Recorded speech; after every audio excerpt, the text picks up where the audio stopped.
Hi, my name is Alejandro Martinez and I will talk about linguistic imperialism, domination of the language, and the way of speaking. First, what is linguistic imperialism?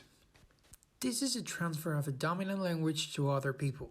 This language transfer comes about because of imperialism, which is a domain of something. In the past, this was a sign of general power or traditionally military power, but nowadays it is more applied to economic power. The things that linguistic imperialism entails are the following. First, it interlocks with the structure of imperialism. Be it in any means of the society, it will always have the same structure as imperialism. We can see an example of this in all the colonizations that happened, and all of them gave the new country their language, even if they didn't like it.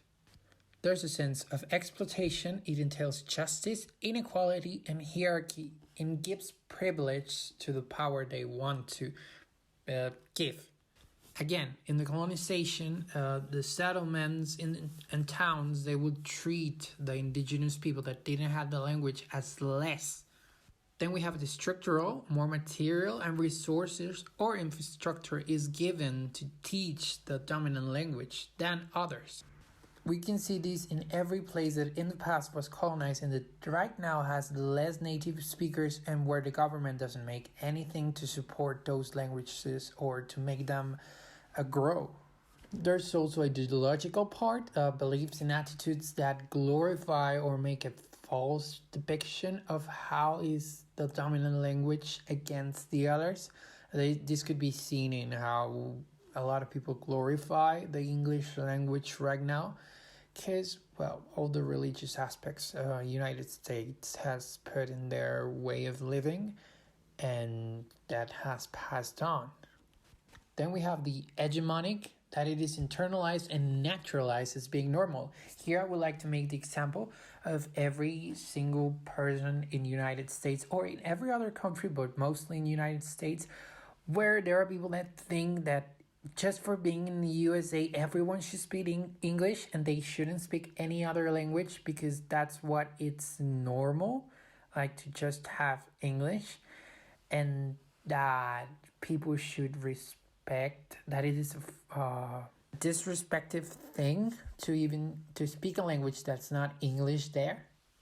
We also have the substructive, which it means that when you educate the people, the dominant language, you are telling them to throw out notions and meanings of the other language. This example can be seen just as it was mentioned in the lecture in Singapore, where now more than half of the population speaks English instead of the native home language.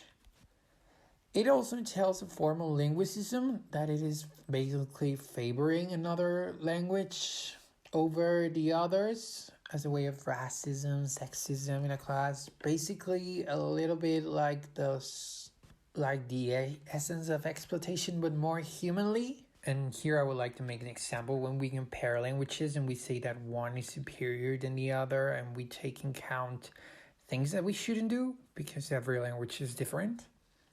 And the last one, but not the least important, is that it presents rivalry. It is contested and resisted. I think this is pretty clear, and it is shown in every single place that has been colonized, because there had to be at least a little bit of resistance for the native tongues to survive all this time. And yeah, that means that all the colonization there was definitely imperialistic. Linguistic imperialism. Well, the place where I lived most was Veracruz, so I'm going to talk about that. In Veracruz, there are numerous dialects. There is Nahuatl, Totonaco, Tenec, Mixe, Zapoteca, Popoluca, Tepehuac, Chinanteco, Zapoteco, y Zoque. But even though there is a vast diversity in comparison to how many speakers the official language has, only 10% of the population speaks these dialects. Their way of living is different to the people that speak the official language because most people that speak the dialect have a worse or a less convenient economic position or a family relation with someone that has this position. they are more local, more traditional, and they tend to live in the places where their ancestry were. This as a sense to not only preserve the language, but the traditions and customs that come with their way of living, with their identities. Although this is not definitely. There are some other people that move to more urban areas and that even though they speak the language, they adopt new lives, new customs. They don't always follow the same path. In my opinion, I think there will be definitely more interest in the language in question if there existed a written diffusion of it, be it digital or physical. But in my opinion, I think it would also help to provide facilities to the people interested in retaining these old native tongues.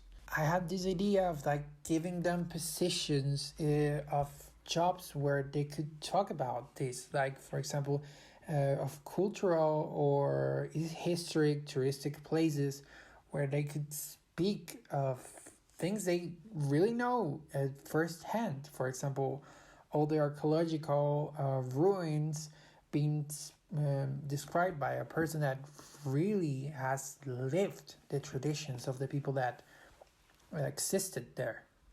And I think that will be all of it of my presentation. Thanks for your attention.